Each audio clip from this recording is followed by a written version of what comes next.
Hello மக்களே, எல்லாரும் எப்படி இருக்கீங்க? முதல்ல உங்கள்ட்ட ஒரு விஷயம் சொல்லி ஆகணும். இத்தனை நாளா நம்ம மெகர்விஸ் சேனல்ல பார்த்துட்டு இருந்த இந்த மகாநதி 2 சீரியலை இனிமே நம்ம ஷார்ட் சீரியல் தமிழ், அதாவது SST சேனல்ல தான் பார்க்க போறீங்க. அந்த சேனலுக்கு கொடுத்த அதே பெரிய சப்போர்ட்டை இந்த சேனலுக்கு கொடுப்பீங்கன்னு நான் நம்புறேன். மறக்காம நம்ம சேனலை சப்ஸ்கிரைப் பண்ணிடுங்க. கமெண்ட்ல நிறைய பேரு அடுத்த எபிசோட் சீக்கிரம் போடுங்க, கதையை நிப்பாட்டுதுங்கன்னு சொன்னீங்க. உங்களுக்காகவே நிறைய செலவு பண்ணி இந்த கதையை நான் கண்டினியூ பண்றேன். அதனால உங்களால முடிஞ்ச உதவியை மட்டும் சூப்பர் தேங்க்ஸ் மூலமாவோ இல்லன்னா ஸ்கிரீன்ல தெரியுற இந்த QR கோடை ஸ்கேன் பண்ணி உங்களால முடிஞ்ச நிதி உதவியை அனுப்புங்க. அது மட்டும் இல்லாம கீழே டிஸ்கிரிப்ஷன்ல என்னோட UPI ID கொடுத்திருப்பேன், அது மூலமாவும் நீங்க பே பண்ணலாம். நீங்க பண்ற சின்ன சின்ன உதவி கூட எனக்கு மிகப்பெரிய சப்போர்ட்டா இருக்கும். சரி, வாங்க கதைக்கு போவோம். நம்ம விஜய் காவேரி வாழ்க்கையில ஒருத்தர் தொடாம பார்வையாலே அன்பை பரிமாறிக்கிட்ட அந்த தவிப்பை போன எபிசோட்ல நம்ம பார்த்தோம். இப்போ விரதத்தோட கடைசி நாளுக்கு வந்துட்டோம். விடியற காலையில பெரியபாளையம் பவானியம்மன் கோயிலுக்கு கிளம்பணும். வீட்டுல எல்லாரையும் விட்டுட்டு தனியா கார்ல போற நம்ம விஜய் மற்றும் காவேரிக்கு அந்த இயற்கை என்ன மாதிரியான மிரட்டல் கொடுக்க போகுது? வாங்க அந்த பிரம்மாண்டமான எபிசோடுக்குள்ள போலாம்.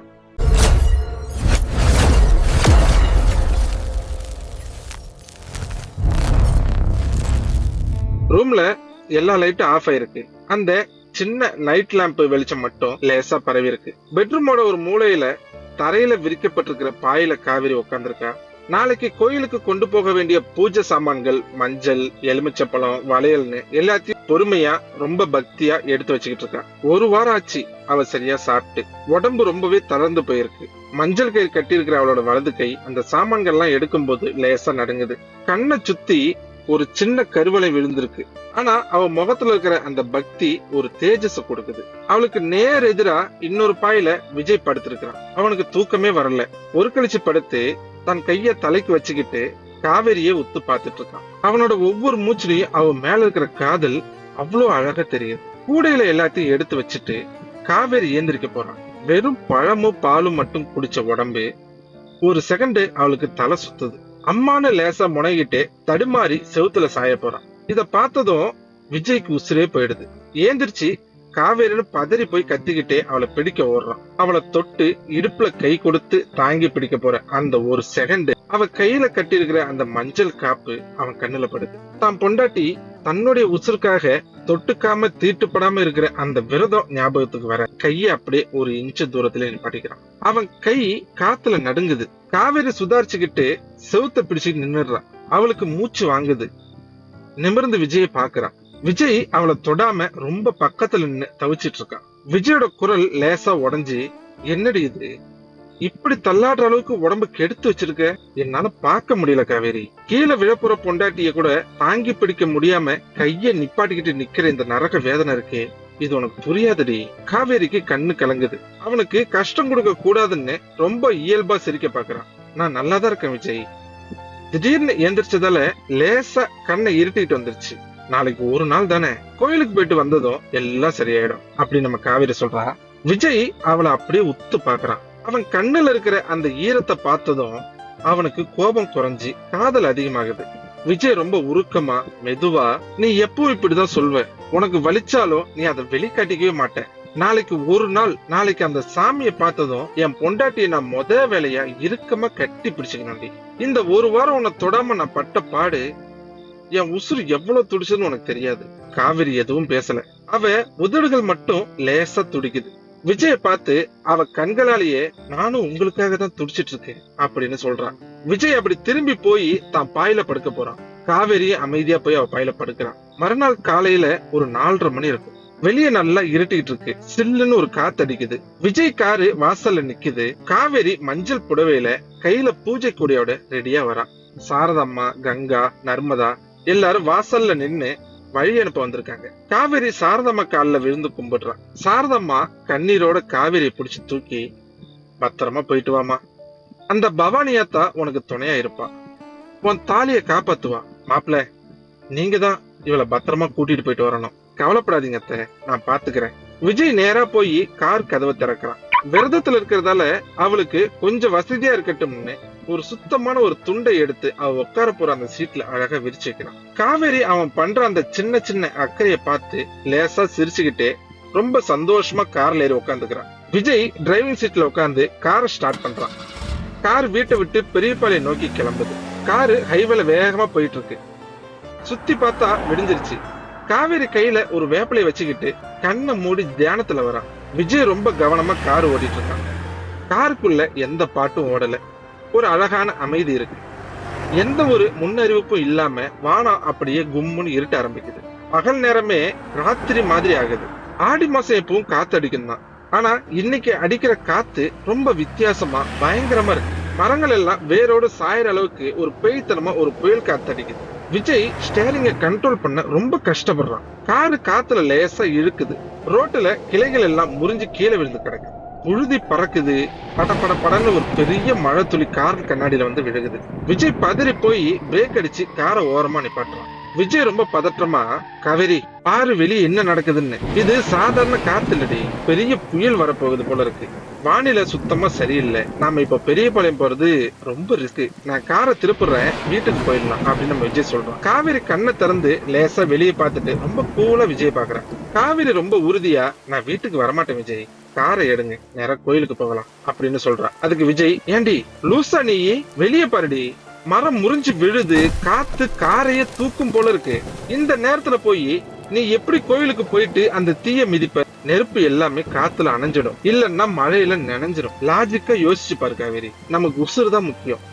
சாமி கும்புறத அடுத்த வாரம் கூட வச்சுக்கலாம். காவேரி கொஞ்சம் சத்தமா, விஜய் இந்த இயற்கை காத்து மழை இது எல்லாம் என் பவானி அம்மன் போடுற ஒரு சோதனை. என் புருஷன் உசுரை காப்பாத்த நான் அவகிட்ட வேண்டிட்டேன். இப்போ நான் இந்த காத்துக்காக நான் பயந்து வீட்டுக்கு வந்தா அந்த அம்மன் என்னை கை விட்டுடுவா. உலகமே அழிஞ்சாலும் சரி.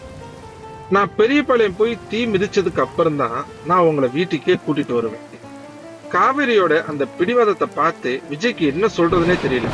அவனோட முகத்துல கோபம், பயம், விரக்தி எல்லாம் ஒண்ணு சேருது. நீ திருந்தவே மாட்டடி. உனக்கு ஏதாச்சும் ஒண்ணு ஆச்சுன்னா நான் என்னடி பண்ணுவேன்? ஒரு புருஷனா என் பொண்டாட்டிய காப்பாத்தணும்னு நான் நினைக்கிறேன்.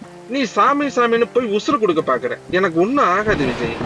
என் பவானி அத்தை என்ன காப்பாத்துவா. நீங்க காரை எடுங்க முதல்ல. விஜய் ரொம்ப விரக்தியா தலையில அடிச்சுக்கிட்டு வேற வழி இல்லாம மறுபடியும் காரை ஸ்டார்ட் பண்றான். கார் ரொம்ப கஷ்டப்பட்டு அந்த பயங்கரமான புயல் காத்துக்கு நடுவுல பெரியபாளையம் நோக்கி போகுது. ஒரு வழியா பெரியபாளையம் கோவில் வாசலுக்கு வந்து சேர்றாங்க. காரை விட்டு இறங்குனதும் அங்க இருக்கிற நிலைமை பார்த்து விஜய்க்கு தலையே சுத்துது. பெரியபாளையம் கோவில் பக்கத்திலே ஓடுற ஆறு ஆரணி ஆறு. எப்பவும் லேசான தண்ணி ஓடுற அந்த ஆத்துல இன்னைக்கு வெள்ளம் கரை புரண்டு ஓடுது. செக்க செவேல்னு செம்மணு நிறத்துல பயங்கரமான வேகத்துல ஓடிட்டு இருக்கு. மழையும் விடாம கொட்ட ஆரம்பிச்சிருச்சு. ஒரு பக்கம் புயல் காத்து, இன்னொரு பக்கம் கொற்ற மழை, பக்கத்துல சீறி பாயிற ஆரணி ஆறு. இந்த மூணும் இயற்கையோட சீற்றமும் அந்த இடத்தையே ஒரு திகிலான இடமா மாத்தி. ஆனா இது எல்லாத்துக்கும் நடுவுல கோவில் வாசல்ல ரொம்ப பிரம்மாண்டமா ஒரு பெரிய தீக்குண்டம் கொழுந்து விட்டு எரிஞ்சுக்கிட்டு. அவ்வளவு பெரிய மழையிலையும் அந்த நெருப்பு அணையவே இல்லை. அந்த அனல் காத்து விஜய் முகத்துல அடிக்குது. விஜய் அந்த வெள்ளத்தையும் அந்த தீக்குண்டத்தையும் மாறி மாறி பாக்குறான். இது வரைக்கும் லாஜிக்கா தைரியமா இருந்த விஜய்க்கு அந்த இயற்கையோட மிரட்டலை பார்த்ததும் முதல் முறையா மனசுக்குள்ள ஒரு பெரிய பயம் வருது. தான் பக்கத்துல நிக்கிற காவிரிய பாக்குறான். அவ எந்த சலனமும் இல்லாம கையில வேப்பிலையோட அந்த தீக்குண்டத்தை நோக்கி ரொம்ப பக்தியா பாத்துட்டு இருக்கான். விஜய் பயத்துல குரல் நடுங்க காவிரி பக்கத்துல போய், காவேரி ஏ குட்டிமா, எனக்கு பயமா இருக்குடி. இந்த ஆத்தோட வெள்ளத்தை பாரு, அந்த நெருப்ப பாருடி. இந்த கொற்ற மழையில நீ எப்படி அந்த நெருப்புக்குள்ள இறங்குவ? எனக்கு பயமா இருக்குடி. வேணாண்டி, திரும்பி போயிடலாம் பிளீஸ். விஜய் கிட்டத்தட்ட அழுகிற நிலைமைக்கு வந்து அவளை தொட போறான். காவேரி அவனை திரும்பி பாக்குறான். அவ முகம் இப்போ ஒரு பொண்டாட்டியா இல்ல, ஒரு தீவிரமான ஒரு அம்மன் பக்தியாவே மாறிடுச்சு. காவேரி ரொம்ப அமைதியா ஆனா ஆழமா, இது நெருப்பு இல்ல விஜய், என் பவானி அம்மன் எனக்காக பூ விரிச்சு வச்சிருக்கிறான். என் புருஷன் கண்டத்தை தீர்க்க நான் இந்த நெருப்புல பூ மிதிக்க போறேன், என்னை தடுக்காதீங்க அப்படின்னு சொல்லிட்டு அந்த கொற்ற மழையில சீறி பாயிற அந்த வெள்ளத்துக்கு நடுவுல அந்த தீக்குண்டத்தை நோக்கி பவானியம்மன் கோவிலுக்குள்ள நடக்க ஆரம்பிக்கிற காவேரி. விஜய் அவ போறதையே நெஞ்சு துடிக்க பயத்துல உறைஞ்சு போய் அப்படி நின்று பாக்குறான். ஒரு பக்கம் இயற்கையோட அந்த பிரம்மாண்டமான கோபம், இன்னொரு பக்கம் தான் புருஷனுக்காக உயிரை கொடுக்க துணியிற காவேரியோட அந்த காதல். இந்த ரெண்டுத்துக்கும் நடுவுல அடுத்து என்ன நடக்க போகுதுங்கிறத அந்த உச்சக்கட்ட திகிலோட இந்த 18வது எபிசோடு இதோட முடியுது. என்ன மக்களே, நெஞ்ச அடைக்கிற மாதிரி இருந்துச்சுல்ல. இத்தனை நாளா லாஜிக் பேசின நம்ம விஜய் இன்னைக்கு அந்த இயற்கையோட கோபத்தை பார்த்து மிரண்டு போய் நிக்கிறான். ஆனா காவேரி இது நெருப்பு இல்ல, அம்மன் விரிச்ச பூன்னு சொல்லிட்டு அந்த தீ குண்டத்தை நோக்கி தனியா நடக்கிறான். இந்த மழையில காவேரி எப்படி தீ மிதிப்பா? குறி சொல்ற அம்மா சொன்ன அந்த ஆபத்து இந்த வெள்ளத்துல வரப்போகுதா, இல்ல இந்த நெருப்புல வரப்போகுதா? விஜயும் காவேரியும் தப்பிப்பாங்களா? இந்த உச்சக்கட்ட கிளைமேக்ஸ அடுத்த எபிசோட்ல திக் திக்குன்னு பார்க்க போறோம். வீடியோ முடிக்கிறதுக்கு முன்னாடி திரும்பவும் ஞாபகப்படுத்துறேன், இனிமே நம்ம மகாநதி 2 சீரியல் நம்மளுடைய ஷா சீரியல் தமிழ் SST சேனல்ல தான் வரும். மறக்காம சப்ஸ்கிரைப் பண்ணிடுங்க. உங்களுடைய கமெண்ட்ஸ் அண்ட் சப்போர்ட்ல தான் நான் இவ்வளவு பெரிய செலவு பண்ணி இந்த சீரியலை தொடர்ந்து பண்ணிட்டு இருக்கேன். அதனால உங்களால முடிஞ்ச உதவியை ஸ்கிரீன்ல இருக்கிற இந்த QR கோடை ஸ்கேன் பண்ணியோ சூப்பர் தேங்க்ஸ் மூலமாவோ அனுப்புங்க. டிஸ்கிரிப்ஷன்ல இருக்கிற UPI ID மூலமாவும் நீங்க பே பண்ணலாம். உங்க சப்போர்ட் எனக்கு ரொம்ப ரொம்ப முக்கியம். மிஸ் பண்ணாம அடுத்த எபிசோட பாருங்க.